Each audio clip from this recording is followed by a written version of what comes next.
All right, example number 5, how do I identify the parts of an expression? Remember that an expression is made up of numbers, variables, and operations.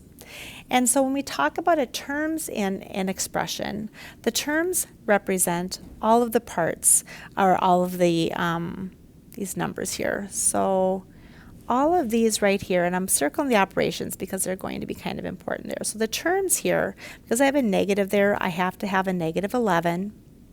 And because I have a minus there, it's also the same thing as a negative. I have negative 8y. And now when they're positive, I can express a positive 6 just as a 6. And then I have a 3y. So these are all the terms within our expression. Now when we talk about like terms, we talk about the parts that we can put together. So the like terms include here, I would include negative 11 and 6. So negative 11 and 6, because I could add those together. And then we have the negative 8y that can be added to the 3y. So negative 8y and 3y, those are also like terms. Now when we talk about the terms and the like terms, we've got the variable y, so x's would go with x's, y's would go with y's would go with y's, but we also have to have them to the same power, the same exponent. And you'll see that in one of our upcoming examples. Now the coefficients are the numbers that are with the variable. So these are numbers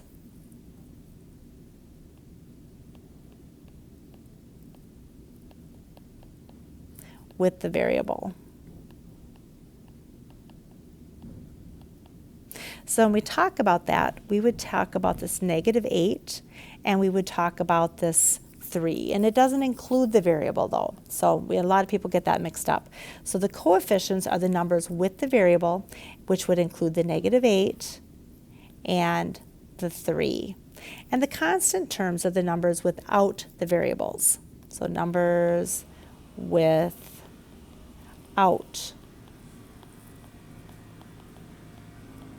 All right, and so we would have a negative 11, and we would have then the 6 would be our constant terms. All right, so let's go ahead and we're going to simplify the expression. We have negative 3 times 4x minus 5. Now notice what we have here is we have multiplication. This is called the distributive property. And don't forget, when you're applying the distributive property, you have to multiply both parts in this expression, have to be multiplied by the negative 3. So I have negative 3 times 4, which is going to give me negative 12. So I have negative 12x. Now I'm going to take the negative 3 times negative 5, which gives me positive 15. And remember, if you get a positive answer, you put a plus. If I would have gotten a negative answer, I would have put a minus. So I'm going to put a plus between here, plus 15. And I cannot simplify this any further because negative 12x and 15 are not like terms, so they cannot be combined any further. All right, number 2, I have 1/3 times 9x plus 12. So we're going to distribute this fraction here. Now, if you wanted to plug this in your calculator, 1/3 times 9, 1 divided by 3, and then you can times that by 9. Or 1/3 times 9, we know, is going to be 3. So I have 3x, and then 1/3 of 12 is 4, and I cannot combine that any further, so my answer is 3x plus 4. And now we have negative 2p plus 1 and multiply by negative 3p. So we're going to distribute this. I just am going to do it kind of backwards. You could rewrite the negative 3 on the front if you want to, but so we have negative 3p times negative 2p. Now, so what we have is negative times negative is a positive. I have 6. Now, when you combine these two p's by multiplying, we're going to get a p squared, all right? And we're going to talk more about these exponents later on this year. And so if this is a little confusing to you right now, we will be exploring that further. And we have negative 3 times 1. So I'll have then as a negative answer, so I'm going to have minus 3, then p. All right, so I have a negative 7 minus 3m. Another way of saying that, remember the negative is like saying the opposite of 7 minus 3m. So really you could come and you could distribute What is the opposite of 7? It's negative 7. What's the opposite of negative 3m? It's positive 3m. What I like to do, though, I like to put a 1 there. Then I don't forget to distribute that. So what I'm doing is I'm distributing that negative 1. Negative 1 times 7 is negative 7. Negative 1 times negative 3 is 3m. Because I had a positive answer, I had to put a plus between the two of them. All right, number 5, we have 7x squared minus 10x minus 2x squared plus 4x. Remember we said like terms are the same variable and to the same exponent. This is a really good example of that. So I can't combine the 7x squared minus the 10x because I have an x squared and then I have an x.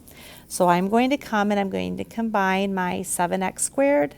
And don't forget, when I circle these, I take the operation with it so I don't drop that minus. So I have 7x squared minus 2x squared. I will get 5x squared. And now I've got the negative 10x plus 4x. And I'm going to, because it was more negative, I'm going to negative 10 plus 4 is negative 6. I'm going to have 6 minus 6x. And our last one here, I have 15t minus t minus 4. So I'm just going to come right here and put that negative 1. And remember, the order of operations, the please excuse my dear Aunt Sally, well, I do have parentheses there, but I have t minus 4. I cannot combine that any further. I don't have any exponents. So then I have to multiply or divide first. So, and remember, when you've got just the distributive property, you are multiplying. So I'm going to be multiplying here. I'm going to have 1, negative 1t, negative times a negative is a positive, so plus 4, and now I'm just going to come back over here and write my 15t. So now I can do my addition or subtraction. I'm going to combine the like terms, so I'm going to combine these right here, and I will have 14t, and then I'm going to just have my plus 4 because I can't combine those because those are not like terms.